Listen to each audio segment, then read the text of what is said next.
Hello students, आप सभी का हमारे यूट्यूब चैनल में हार्दिक स्वागत है।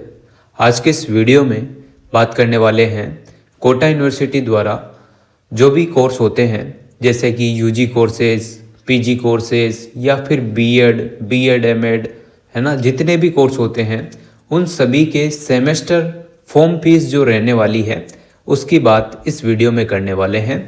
तो वीडियो आप लोग पूरा देखिएगा और अगर आप लोग चैनल पर नए हैं तो चैनल को सब्सक्राइब, वीडियो को लाइक और बेल आइकन जरूर दबा लीजिएगा। देखो स्टूडेंट्स, आप लोगों के सेमेस्टर एग्ज़ाम होते हैं।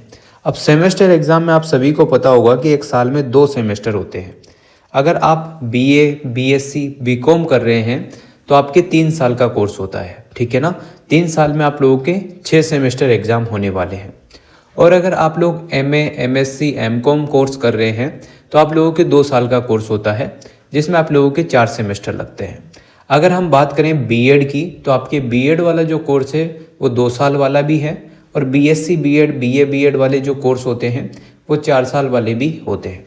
बीएड एमएड कोर्स भी है जो आपके 3 साल का होता है। तो इसी प्रकार से कुछ जो नोटिफिकेशन है उस हिसाब से मैं आप लोगों को फीस बता देता हूँ कि कितना क्या आपको आइडिया हो जाएगा कि इतनी एग्जैक्ट आप लोगों की फीस लग जाती है करीब करीब, है ना। तो आप लोग जो बीएड एमएड वाले स्टूडेंट हैं, जो एमएड वाले स्टूडेंट हैं और साथ में ही जो बीएससी बीएड, बीए बीएड वाले इंटीग्रेटेड कोर्स वाले स्टूडेंट हैं उनकी फ़ीस इसमें मेंशन नहीं है, पर मैं आप लोगों को आइडिया दे दूंगा कि कितने तक आप लोगों की फ़ीस बैठ जाती है। तो अगर हम बात करें BA, BSc, BCom first year की अगर हम बात करें तो आपके अगर रेगुलर स्टूडेंट हैं तो 1960 रुपये आपकी फ़ीस लगने वाली है एक सेमेस्टर की। तो आप लोग आइडिया लगा लीजिएगा, दूसरे सेमेस्टर की भी इतने ही आसपास फीस आपकी लगेगी, ठीक है। अगर हम बात करें एक्स स्टूडेंट की तो 2000 रुपये आपकी फ़ीस रहेगी एक सेमेस्टर की। दोनों सेमेस्टर की अगर हम बात करें तो 2000 ही वहाँ पर रहने वाली है, यानी कि 4000 आपकी बैठ जाएगी। अगर प्राइवेट स्टूडेंट आप हैं और BA, BSc, BCom Kota university से अगर आप लोग कर रहे हैं प्राइवेट भी, तो आपकी फ़ीस एक सेमेस्टर की रहने वाली है 3030 रुपये। दूसरे सेमेस्टर की भी लगभग इसी के आसपास फीस रहने वाली है। तो ये तो आप लोगों के समझ में आ गई होगी, BA, BSc, BCom first year वाले जो भी स्टूडेंट हैं उनके लिए थी। अब हम बात करते हैं BA, BSc, BCom second year की। तो सेकेंड ईयर की जो फीस आपकी रहेगी रेगुलर स्टूडेंट्स की वो 1760 रुपये यहाँ पर रहने वाली है रेगुलर स्टूडेंट की, सेकेंड ईयर वालों की। अब हम बात करें एक्स स्टूडेंट की तो 2000 रुपये करीब रहने वाली है। और अब बात करते हैं प्राइवेट स्टूडेंट की तो 2830 रुपये पर सेमेस्टर आपकी फ़ीस रहने वाली है, ठीक है ना। अब हम बात करने वाले हैं BA, BSc, BCom third year वाले स्टूडेंट्स की, यानी कि जो फाइनल ईयर स्टूडेंट है उनकी। तो रेगुलर जो स्टूडेंट है उनकी तो फीस रहेगी 2410 रुपये, ठीक है ना।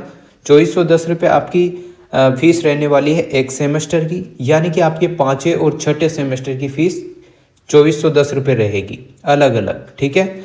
अगर हम बात करते हैं एक्स स्टूडेंट की तो 2670 रुपये आपकी फ़ीस रहेगी 5वें और 6ठे सेमेस्टर वाले जो स्टूडेंट है बीए, बीएससी, बीकॉम जो फाइनल ईयर में रहेंगे उनके लिए। फिर बात करते हैं प्राइवेट स्टूडेंट्स की तो 3640 रुपये आपकी फ़ीस रहेगी 5वें और 6ठे सेमेस्टर की, ठीक है ना। तो पहला और दूसरा सेमेस्टर आपका फर्स्ट ईयर में होगा, उसकी फ़ीस आपकी पहले और दूसरे की जो सेमेस्टर की फ़ीस रहेगी वो सेम 1960, 2000 और 3030 रुपये रहने वाली है प्राइवेट स्टूडेंट्स की। उसी प्रकार से आपका जो थर्ड और फोर्थ सेमेस्टर होगा उसमें 1760, 2000, 2830 आपकी फ़ीस रहने वाली है बीएससी, बीकॉम और बीए, बीकॉम, बीएससी जो भी स्टूडेंट सेकेंड ईयर वाले उनकी फ़ीस रहेगी। और अगर हम बात करें 5वें और 6ठे सेमेस्टर की तो अभी हाल फिलहाल में जो फाइनल ईयर की फ़ीस मैंने बताई है आपको 2110 रुपये तो रेगुलर की, 2670 रुपये आपके एक्स स्टूडेंट्स की और 3640 रुपये आपकी प्राइवेट जो स्टूडेंट है उनकी रहने वाली है, ठीक है ना। ये आपके दिमाग में फिट हो गई होगी, बात समझ में आ गई होगी। अब जब भी आप फॉर्म भराएंगे तो आपका चालान निकल के आएगा, फीस वाला चालान। तो उसमें हो सकता है किसी के 50 रुपये ज़्यादा आए, किसी के कम आए, तो वो वहाँ पर आप लोगों को आइडिया हो जाएगा। पर कम से कम ये फीस तो आपकी लगने ही वाली है, तो इससे ज़्यादा ही आप लोग लेकर जाएं, ठीक है ना। जितना लगे उतना लगा दीजिएगा, जितना बचे वो जेब में रख लीजिएगा, ठीक है ना। इसी प्रकार से आप लोगों को करना होगा। अब सेमेस्टर सिस्टम है तो आप लोग जानते ही हैं कि पैसे तो लगना ही है, बहुत ज़्यादा पैसा लगना है, क्योंकि पहले ईयरली एग्ज़ाम होते थे तो इतना पैसा नहीं लगता था, एक बार में ही पेमेंट लग जाता था। और एक बार का भी ये रहता था कि 1500 2000 बस, इससे ज़्यादा नहीं बैठता था। पर अब सेमेस्टर है तो एक सेमेस्टर में ही इतना लग रहा है, तो 2-2 सेमेस्टर आपके होते हैं, तो उस हिसाब से आप लोग आइडिया लगा लीजिएगा कि फीस तो ज़्यादा है ही, पर आप लोगों को अगर कोर्स करना है तो देना तो होगा, ठीक है ना। तो BA BSc BCom first second third year यानी कि 1 से लेकर 6 सेमेस्टर की बात अपन ने कर ली है। अब हम बात करेंगे MA MSc MCom जो प्रीवियस ईयर के स्टूडेंट है, यानी कि फर्स्ट और सेकंड सेमेस्टर वाले जो स्टूडेंट है उनकी रेगुलर जो हैं उनकी 2180 रुपये लगने वाली है। जो एक्स स्टूडेंट है उनकी 2340 रुपये लगेगी, और जो प्राइवेट स्टूडेंट है उनकी 2320 रुपये यहाँ पर फीस लगने वाली है।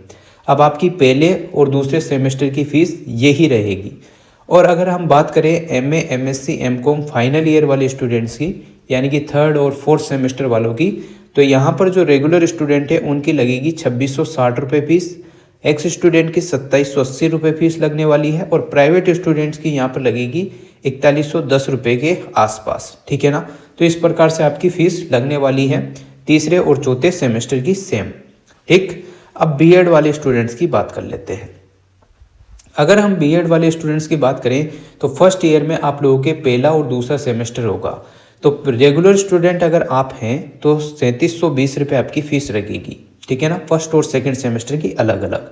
और अगर आप एक्स स्टूडेंट हैं तो 3880 रुपये आपकी फ़ीस लगेगी फर्स्ट और सेकंड सेमेस्टर की सेम। और अगर आप प्राइवेट स्टूडेंट, तो बीएड में प्राइवेट स्टूडेंट होते ही नहीं है, छोड़ो इन्हों को, है ना। अब हम बात करते हैं बीएड सेकेंड ईयर की, यानी कि फाइनल ईयर की।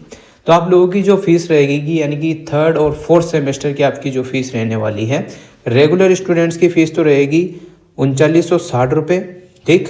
एक्स स्टूडेंट की रहेगी 4120 रुपये, और प्राइवेट इसमें कोई होता नहीं है, तो छोड़ो इसको।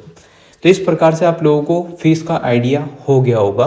अब जो BSc BEd BA BEd वाले स्टूडेंट हैं, या तो उनके फॉर्म भरा गए होंगे, नहीं भरने में आए हैं तो आप लोग अब भराए नहीं है अभी फॉर्म अब भरने में आएंगे, तो चल ही रहे, मतलब भरने में तो क्या आएंगे, तो आप लोग भी फॉर्म भर सकते हैं। BEd MAd जो सेमेस्टर वाले हैं वो भी फॉर्म भर सकते हैं, MAd वाले जो स्टूडेंट हैं वो भी फॉर्म भर सकते हैं, और जिन्हों के पहले से सेमेस्टर चल रहे हैं उन्हें तो आइडिया हो ही गया होगा कि कितना क्या पैसा लगता है, ठीक है ना।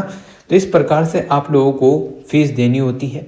अब बात उन स्टूडेंट्स की करेंगे जिन्हों की फर्स्ट सेमेस्टर एग्ज़ाम में बैक आ गई थी। अब उनके एग्ज़ाम तो कैसे होंगे, और साथ में ये भी बात करेंगे कि फीस कितनी लगने वाली है। तो देखो, मेरे आइडिया से और अभी तक जो अनुमान है उस हिसाब से ऐसा होता है कि फर्स्ट सेमेस्टर में जब भी आपके बैक आती है ना, तो उसके एग्ज़ाम सेकंड सेमेस्टर एग्ज़ाम में नहीं लगते हैं। उसके एग्ज़ाम फर्स्ट में जो भी बैक आई है उसके थर्ड सेमेस्टर के फॉर्म जब भी भरने में आएंगे उसी में ऐड होकर वो सब्जेक्ट आ जाएंगे जो आपके फर्स्ट सेमेस्टर में ड्यू रह गए थे, ठीक है।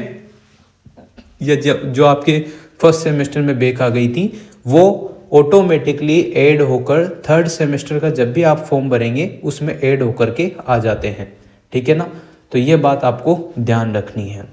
तो जब भी फॉर्म आएंगे, या फिर ऐसा भी होता है कि बहुत सारे स्टूडेंट ऐसे होंगे जिन्हों के फर्स्ट और सेकंड सेमेस्टर की अगर हम बात करें तो 50% अगर नहीं बन रहा है तो वो डबल से फर्स्ट सेमेस्टर का एग्ज़ाम देंगे, है ना। इस प्रकार से भी आप लोग ई मित्र की शॉप से पूछ सकते हैं, या फिर अपने कॉलेज में भी आप लोग पूछ कर ही भरें। ऐसा नहीं कि जल्दबाजी में कि हम तो फेल हो रहे हैं पर फिर भी भर रहे हैं, ऐसा नहीं, है ना। तो पूछ कर सलाह लेकर ही आप लोग आगे का फॉर्म भरें, अन्यथा थर्ड सेमेस्टर का जब भी फॉर्म भरते हैं उसी में वो सब्जेक्ट ऐड होकर आ जाएंगे, ठीक है ना। तो आप लोग अपना जो भी कॉलेज है उसमें प्रिंसिपल सर से पूछें कि सर मैं ऐसे ऐसे फॉर्म भर सकता हूँ, नहीं भर सकता हूँ, है ना। और आप लोग सभी फॉर्म तो भर सकते हैं क्योंकि सेमेस्टर एग्ज़ाम में फेल नहीं होते हैं, बैक आती है, ये तो आप सभी को पता होगा। और जो ड्यू पेपर रह जाते हैं, बैक पेपर रह जाते हैं, उनको अगर फर्स्ट सेमेस्टर में बैक है तो थर्ड सेमेस्टर के साथ उसके पेपर होते हैं, और अगर आपके सेकेंड सेमेस्टर में बैक है तो उसके पेपर फोर्थ सेमेस्टर के साथ होते हैं। तो इस प्रकार से आपके पेपर लगते हैं। और अगर मान लो थर्ड सेमेस्टर में भी बैक आ जाती है तो उसके जो पेपर होंगे वो नेक्स्ट ईयर वाले जो बच्चे आएंगे जो फर्स्ट सेमेस्टर का एग्ज़ाम देंगे उन्हीं के साथ आपका थर्ड सेमेस्टर का एग्ज़ाम होगा, ठीक है ना। इस प्रकार से प्रोसेस चलता है। तो आप लोग समझ ही गए होंगे कि ओड और इवन के क्रम में यानी कि सम और विषम के क्रम में आप लोगों के पेपर चलते हुए रहेंगे। और जब भी आप लोगों के टाइम टेबल आता है तो इसी प्रकार से टाइम टेबल आता है कि फर्स्ट सेमेस्टर का अगर आज पेपर है तो कल थर्ड सेमेस्टर का पेपर रहेगा, परसों फिर से फर्स्ट सेमेस्टर का पेपर रहेगा। इस प्रकार से ही टाइम टेबल सेट किया जाता है कि बच्चों को कोई परेशानी ना हो, ठीक है ना। हो सकता है कि आज थर्ड सेमेस्टर वालों का 4 दिन लगातार पेपर हो, फिर उसके बाद 4 दिन बाद फर्स्ट सेमेस्टर वालों का पेपर स्टार्ट हो, तो ऐसा भी हो सकता है। बहुत सारी बार ऐसा भी हो जाता है कि अगर आपका पेपर सुबह फर्स्ट सेमेस्टर का है तो थर्ड सेमेस्टर का दिन में हो सकता है। तो जो बैक वाले स्टूडेंट हैं उनको दोनों ही सब्जेक्ट कवर करने के लिए पढ़ना होता है। तो ऐसी नौबत आनी ही नहीं चाहिए कि आपके बैक आए। अभी से आप लोग अच्छे से प्रिपरेशन करें, बार बार सीरीज नोटबुक जो भी आपने नोट्स बनाए हैं बुक से पढ़ते हो तो बुक से, प्रीवियस ईयर क्वेश्चन जो रिपीट होते हैं वही पढ़ना चाहते हो तो वो पढ़ो, ताकि आप लोगों के बैक ना आए। कैसे भी करके आप लोग कॉफ़ी अच्छे से लिखो, कॉफ़ी भरो, है ना, जो पूछा है वो लिखो, पॉइंट टू पॉइंट लिखो, तो बहुत अच्छे मार्क्स बन जाते हैं। मैंने आप लोगों के लिए वीडियो भी बनाई है पर देखते ही नहीं हो आप लोग। फिर उन वीडियो को नहीं देखोगे तो फिर आप लोग बैक या फेल के शिकार तो फेल तो होते नहीं हो, पर बैक के शिकार तो आप लोग हो ही जाते हो। और जो नए स्टूडेंट हैं उनको एक बात और कहना चाहता हूँ कि आप 12वीं पास करके आए हैं पर खुद को इतना ज़्यादा वो नहीं शो करना है कि आप लोग गलती कर बैठे, ठीक है ना। क्योंकि स्कूल लाइफ में आप लोगों के मार्क्स आ सकते हैं अच्छे खासे, पर कॉलेज लाइफ में आप लोगों को मार्क्स लाने के लिए कॉफ़ी बढ़ना आना चाहिए, पॉइंट टू पॉइंट लिखना आना चाहिए। ऐसा नहीं कि 12वीं में आप लोगों ने साइंस विषय रटा और रट के कॉपी भर के आ गए, ऐसा यहाँ नहीं चलता है। यहाँ पर आप लोग किताब से भी पढ़ते हैं तो आपको मन से लिखने की कोशिश करनी होती है। ये सारी चीज़ें होगी जो आप लोगों को वीडियो बनाकर मैं बता ही देता हूँ, आप लोग वीडियो ज़रूर देखा करो, ठीक है ना। अब एक बात और कह देते हैं आपसे कि जो भी फीस आपको दी गई है सारी फीस जुड़ी हुई है, इसके अलावा आपकी कोई फीस एक्स्ट्रा नहीं लगने वाली है ना। इसके अलावा कोई भी शुल्क एक्स्ट्रा नहीं लगेगा, ये शुल्क तो लगना है जो यहाँ पर अंकित है, ठीक। फिर अगर हम बात करें ड्यू पेपर की फ़ीस कितनी लगेगी, तो जैसे कि मान लो आप लोग प्रीवियस ईयर या फिर थर्ड ईयर के स्टूडेंट हैं तो मान लो आपके 1760 रुपये फ़ीस है, ठीक है। 1760 रुपये अगर आपकी फ़ीस है और आपके पेपर बैक चल रहे हैं तो वो उसकी फ़ीस आपकी 350 रुपये एक्स्ट्रा जुड़कर आएगी, है ना। एक पेपर की 350 रहती है, बैक पेपर की, 2 पेपर की 350 यानी कि 700 रुपये कुछ हो जाती है। तो इस प्रकार से आपका फ़ीस का चार्ट है ये, तो आप लोग देख लीजिएगा। और जो और स्टूडेंट है बीएससी बीएड बीए बीएड वाले जो भी इंटीग्रेटेड कोर्स वाले स्टूडेंट हैं वो ई मित्र की शॉप से भी अपनी फ़ीस के बारे में पूछ सकते हैं, या फिर चालान कटेगा जब भी आप लोग पूछ सकते हैं। तो आप लोग कम से कम 3000-4000 रुपये लेकर जरूर जाएं, इतना तो आपका लगना तय है। 2500 से लेकर 4000 के बीच में ही आपकी फ़ीस रहने वाली है सेमेस्टर की। तो BSc BEd BA BEd BEd MEd वाले जो भी स्टूडेंट हैं वो फीस 2500 से लेकर 4000 के बीच में लेकर जाएं। जितना लगे उतना लगा दो, जो बचता है वो अपनी जेब में रख लो, ठीक है ना। तो इसी प्रकार से आप लोग ये जो फीस चार्ट है इसको मैं टेलीग्राम पर भी अपलोड कर दूंगा, वहाँ से भी आप लोग देख सकते हैं। और यहाँ भी आपको क्लियर दिख ही रहा होगा, ठीक है ना। Thank you so much. Video अगर अच्छी लगी हो तो like comment share and subscribe.